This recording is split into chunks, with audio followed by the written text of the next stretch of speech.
Hey, what's up, YouTube? Remember me? I know. I've been gone for a little while. I've been kind of slacking on you guys. I'm sorry. In reality, I got kind of busy, had a lot of stuff going on. Took my parents on a trip. They haven't been anywhere in like 25 plus years. They're the kind of people that they'll do anything for anyone else, but they'll do nothing for themselves. So I stepped up and did it for them. But guys, we're back today, and I'm doing, well, it's not going to be a lot of fun, but I'm going to do it. That's your lower crank sprocket gear for your timing chains. That is the balancer bolt, and oh yes, oil pump gears. I chose Boundary. I don't know, I did my research and stuff, and they seemed like they really knew what they were doing, really what they were talking about. So I went with Boundary oil pump gears. So it's Boundary oil pump gears, ARP bolt, and the Boundary lower crank sprocket. It was like a whole kit. I bought it as a set. It's a pretty neat little deal. I mean, I know like MMR makes a set. There's a bunch of companies out there that make them. Nothing wrong with any of them. I mean, at all. I mean, anything is better than stock, because these things, if you've got a two-step, you're turning a lot of RPM. You've got a supercharger. Those harmonics going into that oil pump, because it's right behind the balancer. So those harmonics hit that oil pump before anything else.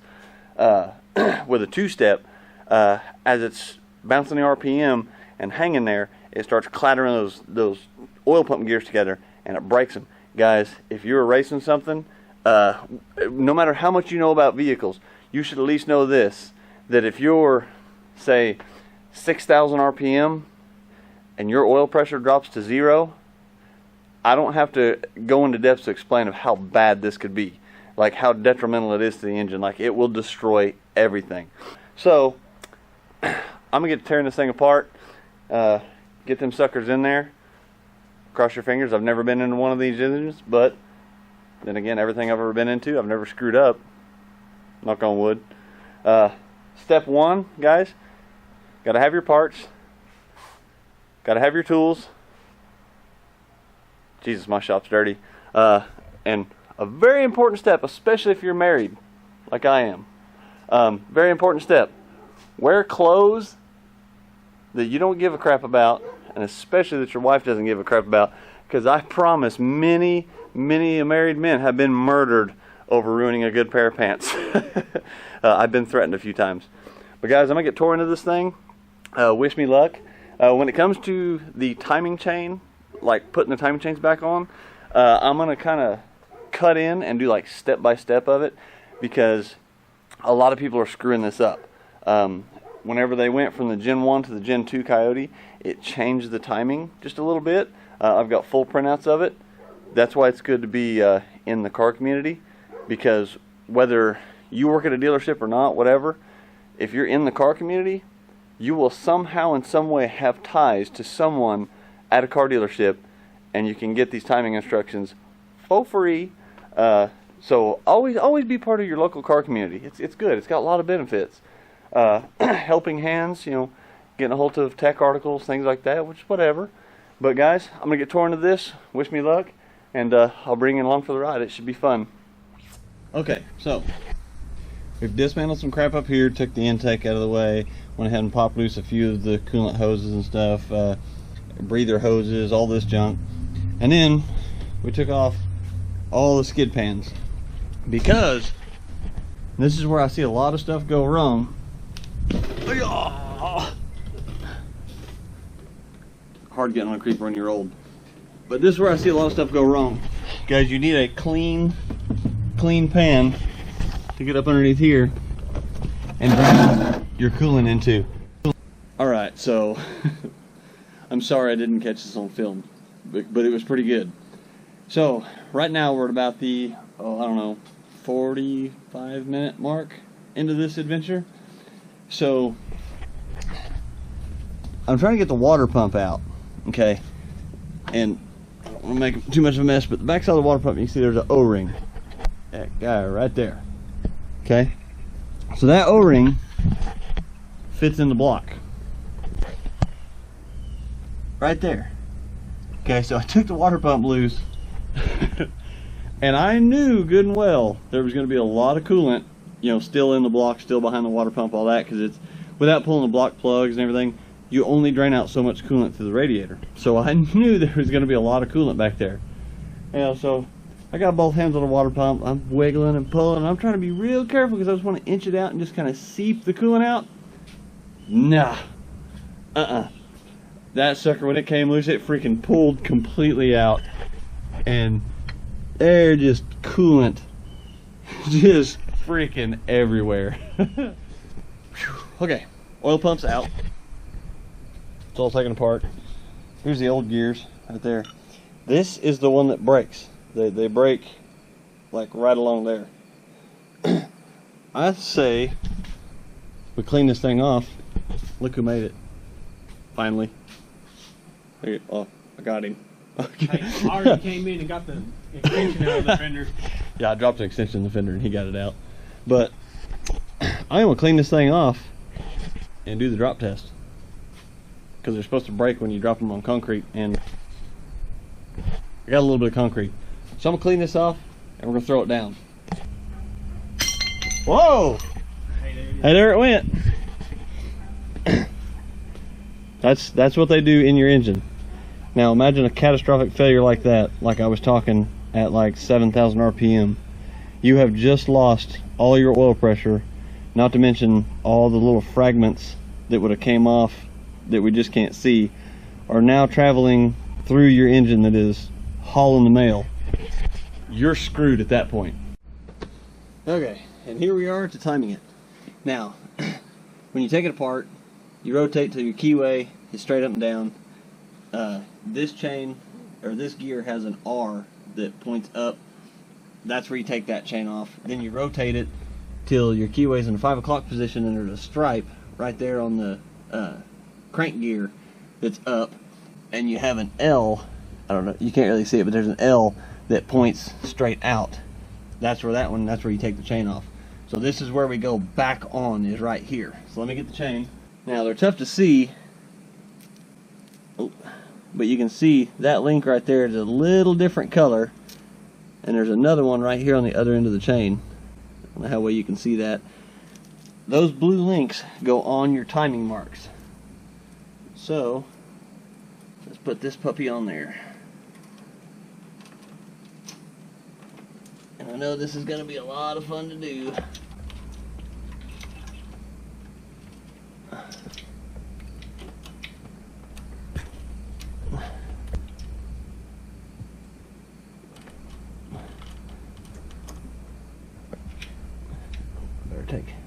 Better take my tensioner bolts out.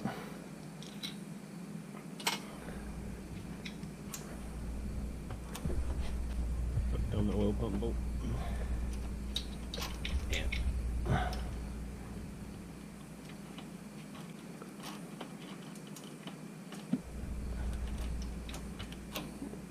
Okay, we're on there.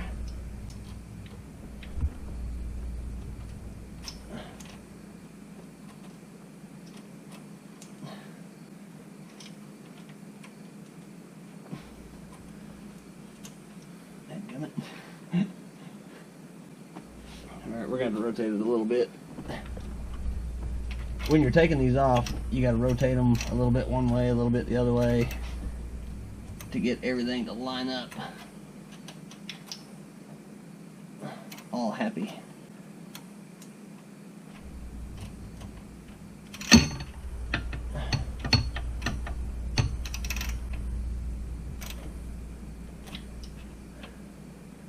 Alright. There, so blue mark there in line with that. Now, we'll put our tensioners on. And I advise you guys, if you've never done this before, do yourself a favor and set your tensioners on a piece of cardboard or some paper towels or something. Not only the direction that they came off, like top and bottom and how they're sloped and all that, but also what side they came off of, because it does make a difference.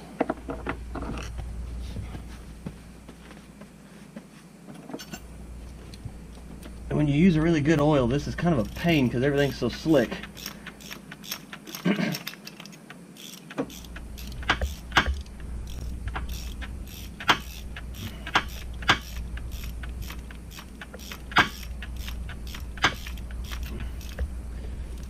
Alright, now the torque on these is 89 inch-pounds.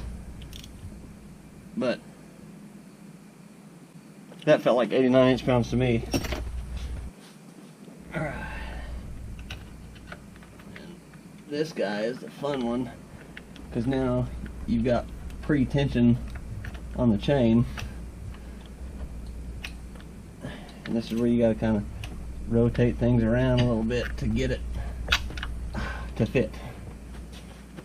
So don't be afraid to move your crank back and forth a little bit, because as long as your marks are lined up and everything's started where it was supposed to, you'll be good. You can move it a little bit to either make this side of the chain a little slack or this side a little slack, whatever needs to be done. So now there's a tensioner that goes here. We're going to go over here, grab the tensioner. You've got to compress it in a vise and put a pin in it. So we're going to go over there and show you how to do that. Okay, so your tensioner, oil pressure goes in the bottom and helps push this plunger out, and oil actually comes out of that hole to just keep it cycling. You're going to have a vise, and you don't have to do this paper towel or rag or whatever. Jake drinks like a horse. You don't have to do this paper towel, but some oil is going to come out of here, and this just helps minimize the mess. So you get you an Allen wrench that'll fit in that hole, fairly snug. And don't force it, but go slow until this head is set back here. And there's some oil squeezing at it right now. Now you take your Allen wrench and you put it through this hole, and there's another one on the bottom that it goes through. And then when you back the vise off, oh, hear that oil now? So that Allen wrench has that jammed. So we'll bolt this on the engine and pull the Allen wrench out, and that'll pop out. So back to the car. Alright, now back to the car. Like I said, this guy's going to go up in here and get one of your bolts started and kind of throw your sockets around.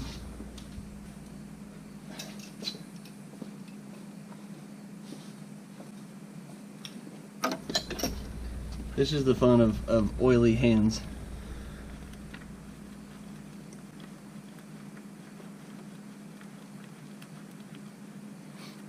Now, don't run that bolt in all the way, but run in most of the way. Kind of hold your tensioner about where it's supposed to be. And then get your second bolt, because you got a little bit of tension on this, so you're likely to have to move it around. There we go, to get the second bolt to line up. And you definitely want it to go in smooth. Make sure you don't cross-thread it or nothing, because cross-threaded bolts suck.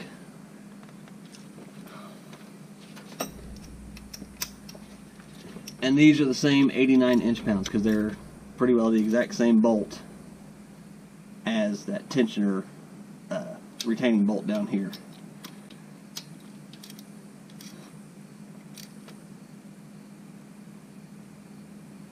So that felt about like 89 inch-pounds to me.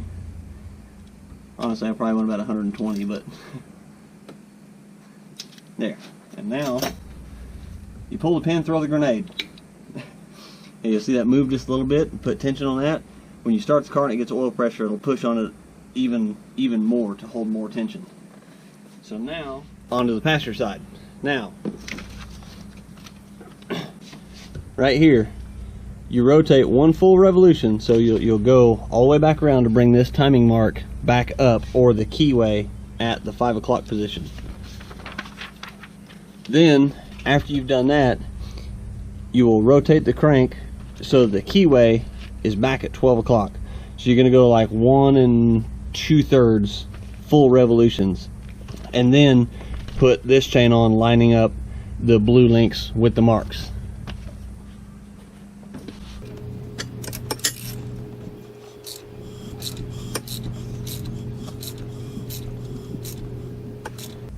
So there's our blue mark, so we're at 1 revolution there. So now we're going to bring our keyway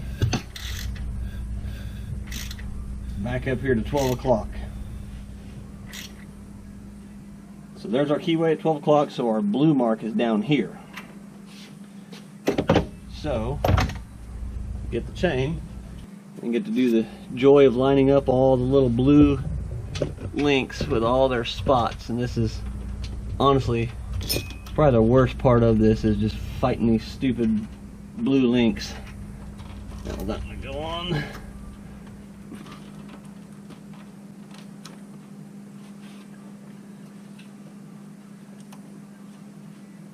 The hard part is just trying to see this one underneath here. I think I'm lined up there, but I'm gonna have to go underneath to see.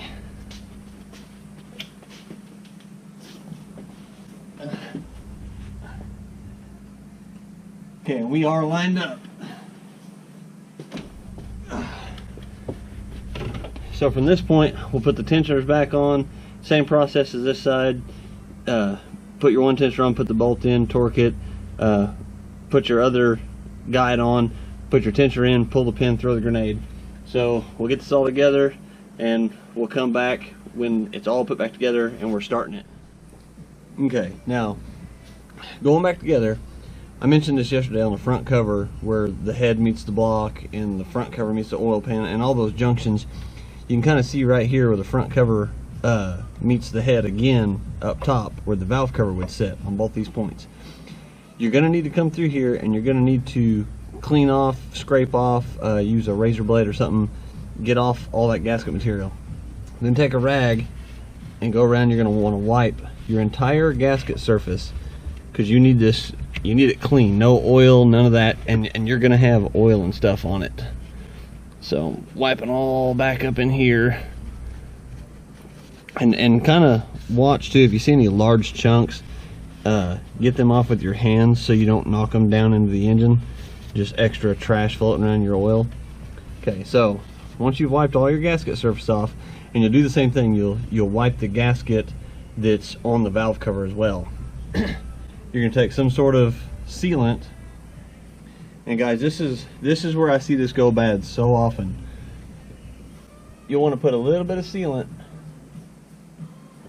right there where they go together. It doesn't have to be a freaking mountain of stuff, just a little tiny bit, because all you're doing with this sealant is the little tiny cut or imperfection or whatever you want to call it where the two surfaces come together.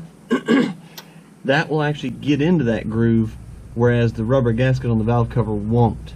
So that's all that does. I mean, I see people mound that stuff on there, and the problem is once you put that gasket on, it'll pooch out, and if some of that falls off, gets in the chain, whatever, now it's ground up, it's in your oil, it's going through the system. It could, guys, there's tiny oil passages in these engines.